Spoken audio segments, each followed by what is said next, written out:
back to World Crisis Radio. Here's the other thing, that Obama in Copenhagen is going to attempt to commit the United States on the basis simply of a decree saying that the U.S. will cut carbon emissions by 17% over the next, I don't know what number of years. This, of course, is illegal, and Obama has been warned by a senator of his own party, Senator Webb of Virginia, has warned Obama, do not attempt an executive agreement on carbon emissions. This has to be done as a treaty, Obama. That takes 2/3 of the Senate to ratify a treaty. 2/3. Obama doesn't have it, and he won't get it. Or if you want to go the statute route, then it takes a majority of the House and the Senate, and he won't get that either. So we are in danger now of slipping into a green fascist Bonapartism by these Mussolini corporate state forces that we've been tracing in the Obama administration. And again, this is all motivated with this discredited Jean Maria Ortiz, Malthus, and indeed Darwin ideology. So we won't ponder too much longer the monstrosity of this Copenhagen event, except to hope fondly that it leads to absolutely nothing.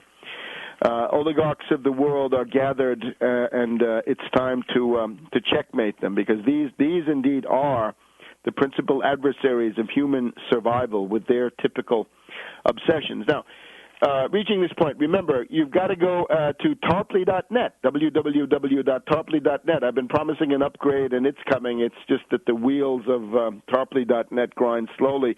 Somehow my Ford Foundation grant never quite came through. So it takes a while, but it will be there. www.tarpley.net. That will be updated. It will become something you'll want to look at several times a week at least. And what you find there, of course, Surviving the Cataclysm, Your Guide to the Worst Financial Crisis in Human History, second edition, right up to date for this year. You find Obama the Postmodern Coup in English, German, and Japanese editions, and Barack H. Obama, the Unauthorized Biography, also there, plus 9/11 Synthetic Terror Made in USA. And you can get the entire Bush book, Bush the Elder, 1992. You can buy that as a paper printed book, or you can read it for free online. So there's a free book waiting for you. You can print it out, but it's much cheaper to buy it, and it's on the whole much more convenient. So tarpley.net. Please take a look at www.tarpley.net.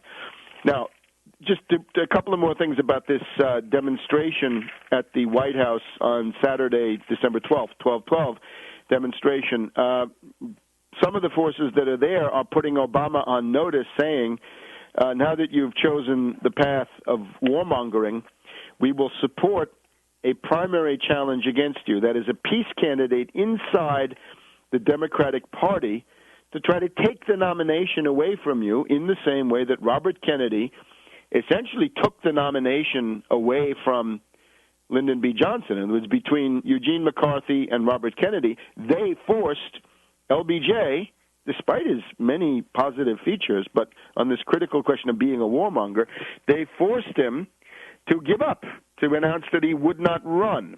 And then, of course, the assassination of Robert Kennedy intervened, and that gave the Democratic nomination to Hubert Humphrey, and then the election to Nixon. In this case, my estimate is the following. I believe that the Democratic Congress is already defeated. In other words, the House and the Senate are very likely lost to the Democratic Party in 2010. That's already a fait accompli. I don't think that's going to turn around. That's the best estimate I can make at this point. The question is, are you going to have a reactionary Republican come in 2012 and skin you alive in ways that I think we can predict? Will it be the dictatorship of General Petraeus in 2012? Petraeus, one scenario is Petraeus discovers himself to be a Republican, takes on at least some of the reactionary Republican positions, the right-wing radical, not conservative at all, but right-wing radical reactionary positions that the Republican extremists, the vocal ones, demand, the neocons in effect, and their domestic economic equivalents, and becomes the Republican candidate in 2012. It might be Petraeus Romney or something like that. That will give you a Bonapartist regime of a different type, warmonger regime. Petraeus would in effect become the new Field Marshal von Hindenburg. Look at von Hindenburg enabling austerity. Remember, we've talked about the austerity dictatorship of Chancellor Heinrich Brüning in Weimar Germany between 1930 and 1932. And this is Brüning, of course, with an ultra-deflationary policy of cutting unemployment benefits when they were needed most, destroying the Social Democrats, trying to destroy the unions. And then, of course, von Hindenburg opened the door to Hitler, appointing him to form a government in early 1933.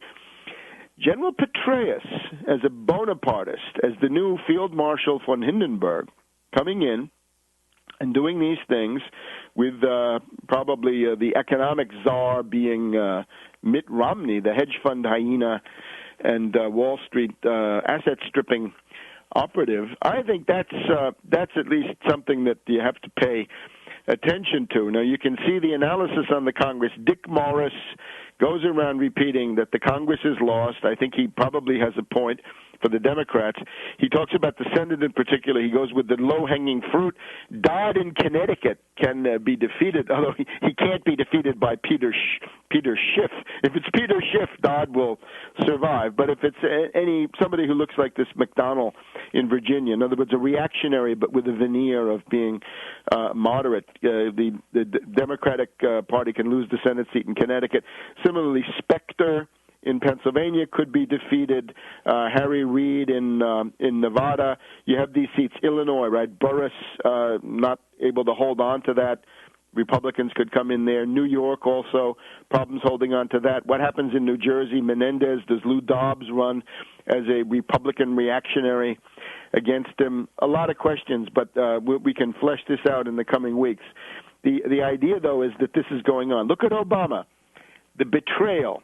Remember, in my book, Obama, the Postmodern Coup, get it at tarpley.net, I say he's going to go from disappointing his base to betraying his base to attacking his base. Now, look at it. On the war issue, this is an attack on his base. On the health care issue, I hope we have time to talk about this in a minute, Obama is essentially betrayed and is attacking his own base. There's a growing movement, I think, inside the black community. It's not just the Black Agenda Report and Glenn Ford now, but also the Congressional Black Caucus are looking at the unemployment rates in the black community, comparing that to the trillions that are being shoveled across the room to J.P. Morgan Chase, Goldman Sachs, Citibank, and the rest of the zombie banks. A rebellion brewing in the Black Caucus and indeed in the black community as a whole against the fact that Obama has not lifted a finger to do anything about urban poverty, Appalachian poverty, or anything of the sort. So I have to put it to progressives, people who consider themselves leftist or anti-war. You have got to mobilize to take that nomination away from Obama, or what you've got is a reactionary nightmare for the next generation. The Congress is lost. So now concentrate on taking that nomination away from Obama, getting a viable candidate with a New Deal program. Back in a minute.